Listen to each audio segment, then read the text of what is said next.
नमस्कार बच्चों, मैं नीरज नागर आप सबका स्वागत करता हूं मेरे स्टडी यूट्यूब चैनल पर।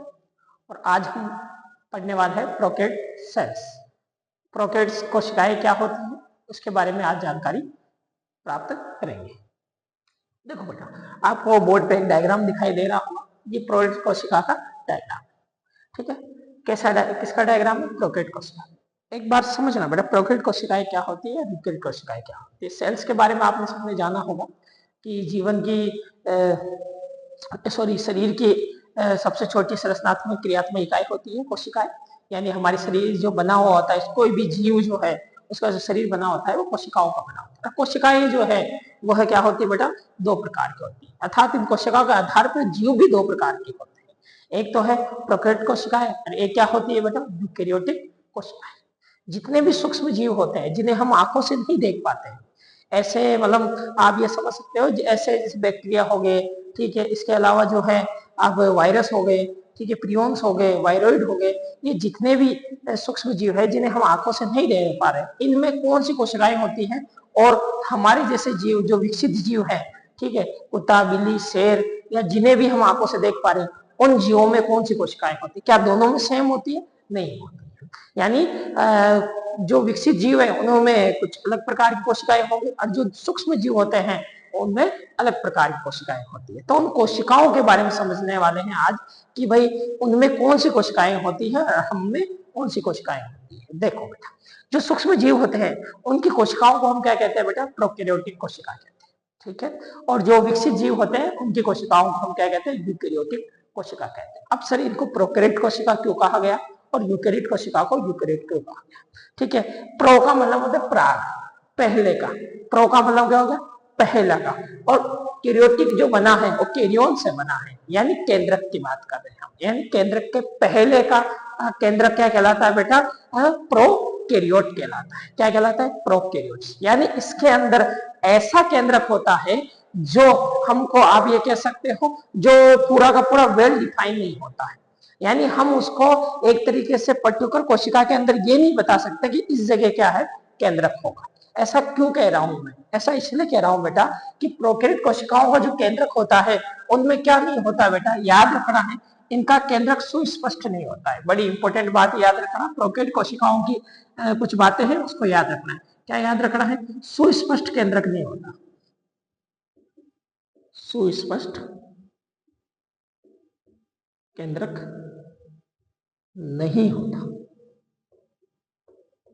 ऐसा क्यों कहा मैंने? क्योंकि इनके केंद्रक जो है ना बेटा, इस केंद्रक के ऊपर केंद्रक झिल्ली नहीं होती। क्या नहीं होती बेटा? केंद्रक के ऊपर केंद्रक झिल्ली नहीं पाई जाती, झिल्ली अनुपस्थित। अब देखो बेटा, समझना।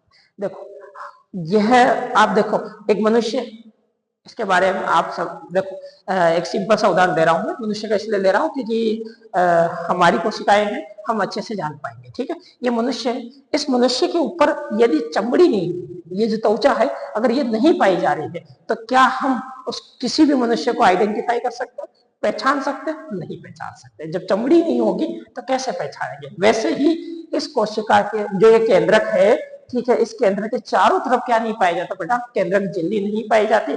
इसीलिए ये केंद्रक जो है पूरे कोशिका धर्मे में क्या रहता है बेटा? बिखरा हुआ रहता है। क्या रहता है बेटा? बिखरा हुआ रहता है, ठीक है। और इसके केंद्रक को हम कहते हैं न्यूक्लियोइड। क्या कहते हैं बेटा? न्यूक्लियोइड। क्या कहते हैं बेटा?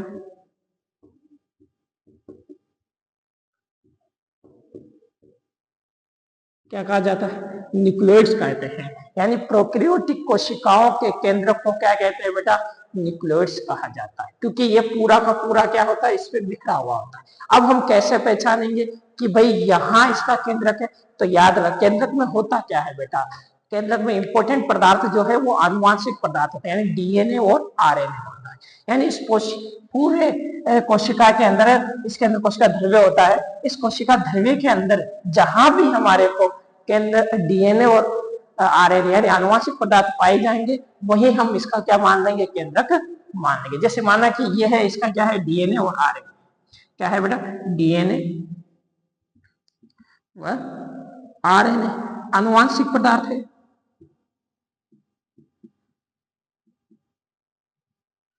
वांशिक पदार्थ है। अब इसका आनुवांशिक पदार्थ कहाँ है? यहाँ है, तो इसका केंद्रक भी कहाँ होगा? यहाँ। ठीक है, और इसके केंद्र को क्या कहते हैं बेटा? न्यूक्लियोइड्स कहते हैं।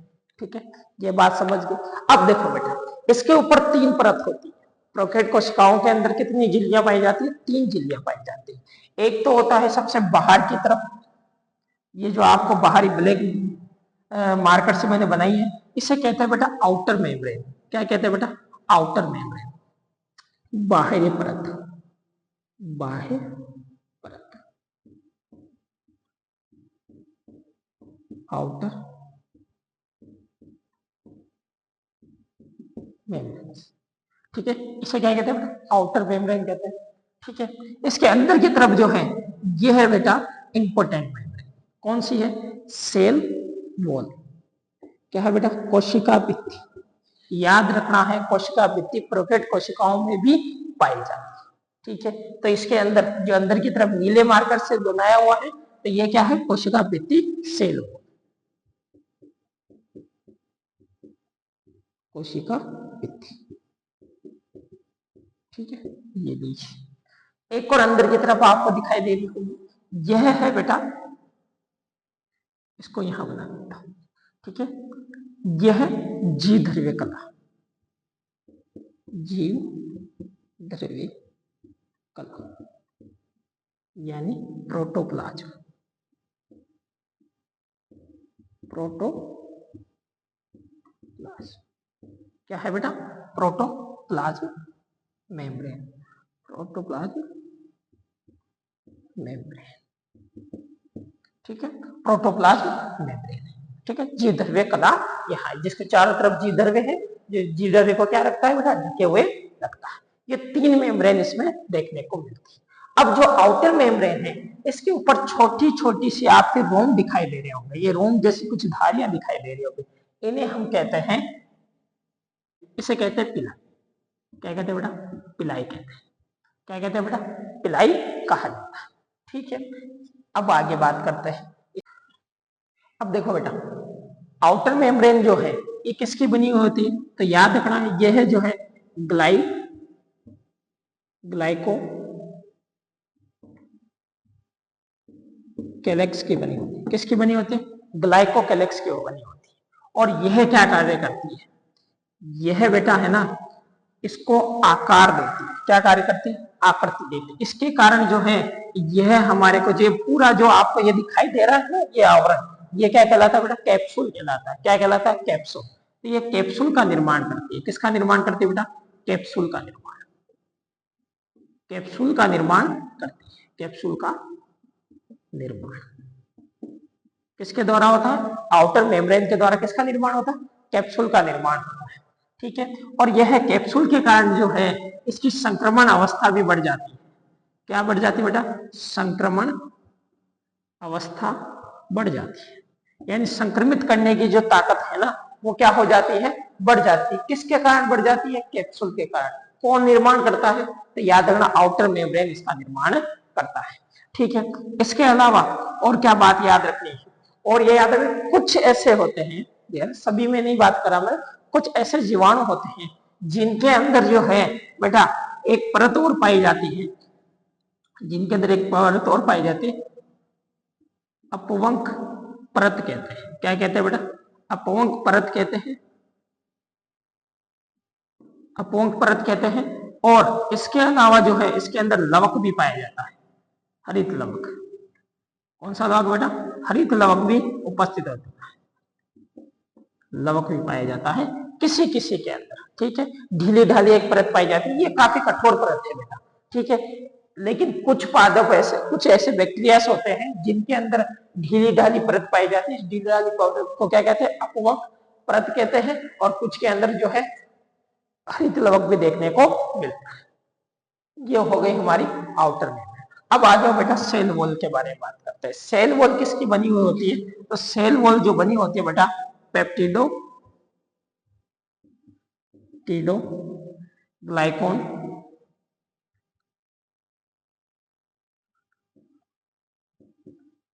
ग्लाइकोन व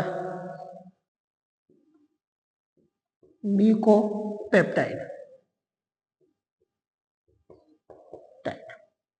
किसकी बनी होती है? म्यूकोपेप्टाइड। पेप्टिडोग्लाइकॉन और म्यूकोपेप्टाइड की क्या होती है बेटा? कोशिका भित्ति बनी हुई रहती है। कार्य क्या है? आकार प्रदान करना, आकार का निर्माण करना होता है। ठीक है, दृढ़ होती है, काफी मजबूत होती है। ठीक है, आकार का बड़ा संपूर्ण कोशिका के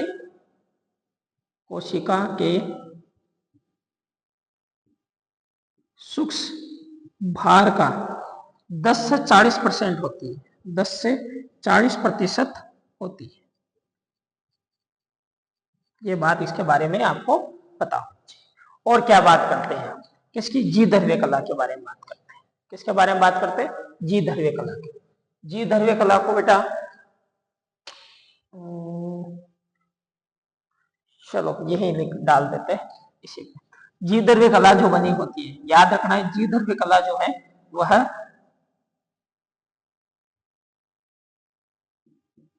ओलिगो सेकेराइड्स, ओलिगोसेकेराइड्स वह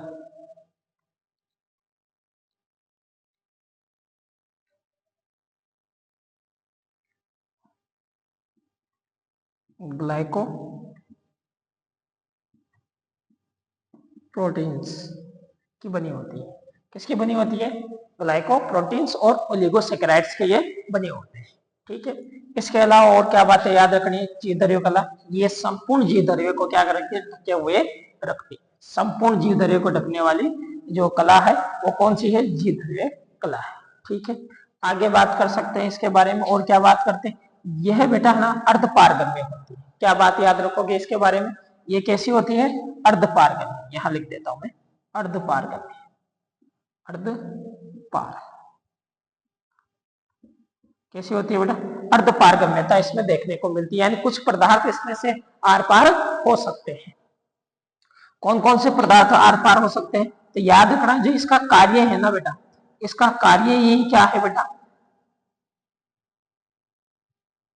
पदार्थों का आवागमन, पदार्थों का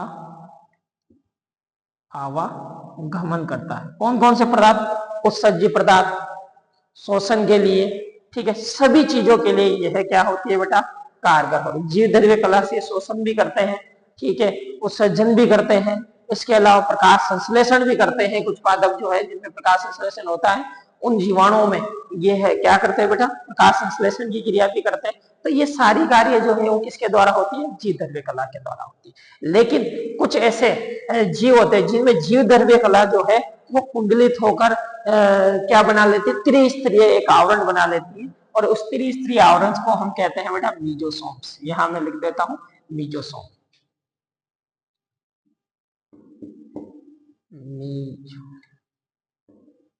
मीजोसोम, ठीक है। मीजोसोम कार्य क्या करता है? मीजोसोम कार्य करता है बेटा शोषण, शोषण का कार्य करता है। किसका कार्य करता है बेटा? शोषण का कार्य करता है। तो मीजोसोम के द्वारा क्या होता है? इनके अंदर शोषण क्रिया संबंधित कार्य किए जाते हैं। ये हमारी प्रोकैरियोटिक कोशिका है। ठीक है, इसके अलावा जीव द्रव्य का संगठन के बारे में बात करते हैं कि जीव द्रव्य का संगठन कैसा है, इसके जीव द्रव्य में क्या क्या चीजें देखने को मिलती हैं। ठीक है, तो नेक्स्ट हम बात करेंगे जीव द्रव्य का संगठन। इसके बारे में एक बार इसका स्क्रीनशॉट ले लो ताकि मैं इस फ्लो चार्ट को थोड़ा खाली कर सकूं। ठीक है, कंप्लीट इस साइड वाले भाग को मैं खाली कर देता हूं। के बारे में बात कर लेते हैं, जीव द्रव्य कला संगठन। जीव द्रव्य संगठन के बारे में बात करते हैं।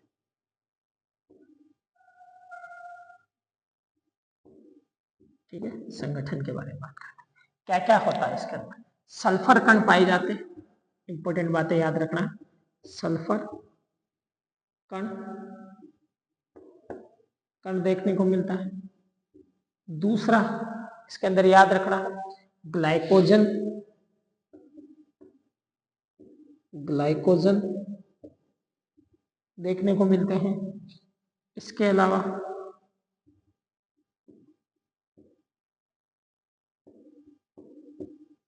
फॉस्फेट पदार्थ देखने को मिलते हैं। सल्फर कण देखने को मिलते हैं, ग्लाइकोजन है, फॉस्फेट पदार्थ देखने को, नाइट्रोजनिक पदार्थ देखने को मिलते हैं, नाइट्रोजनिक पदार्थ देखने को मिलते हैं। ऐसे कई सारे ऐसे पदार्थ हैं जो इसके अंदर पाए जाते हैं। ये इंपॉर्टेंट बातें आपको याद रखनी है। अब देखो कौन कौन सी ऐसी कोशिकाएं होती है, तो याद रखना है। क्या याद रखोगे? उदाहरण इसके याद क्या रखोगे? कौन कौन से जीव होते हैं जिनमें प्रोकैरियोटिक सेल्स पाई जाती है, तो याद रखना है आपको। क्या याद रखो? मोनेरा जगत, पूरा का पूरा मोनेरा जगत जो है जगत। 5 किंगडम क्लासिफिकेशन है ना बेटा। 5 किंगडम क्लासिफिकेशन में जो आरिस वेटेकन है, पहला जो हमारा जो किंगडम बांटा था उन्होंने, वो कौन सा था? मोनेरा जगत बांटा था। ठीक है, मोनेरा किंगडम बांटा था। तो मोनेरा किंगडम के जितने भी प्राणी हैं उन सब में क्या पाया जाता है? प्रोकैरियोटिक सेल्स पाई जाती है। हाँ, ये भी याद रखना है, ये सारे के सारे एक कोशिकीय होते हैं। क्या याद रखोगे? एक कोशिकीय, यूनिसेलुलर होते हैं। क्या होते हैं बेटा? यूनिसेलुलर होते हैं, एक कोशिकीय होते हैं। तो ये भी याद रखना है आपको। क्या क्या हो सकता है? साइनोबैक्टीरिया है, साइनोबैक्टीरिया, नोस्ट्रोगेना भी ना, सब इसी के अंतर्गत आते हैं। इसके अलावा और क्या कर सकते हो आप? और भी नाम ले सकते हो, जैसे सत्य बैक्टीरिया, सत्य बैक्टीरिया, वास्तविक बैक्टीरिया, यानी यू बैक्टीरिया भी कह सकते हो आप इसे। Bacteria, Archie bacteria,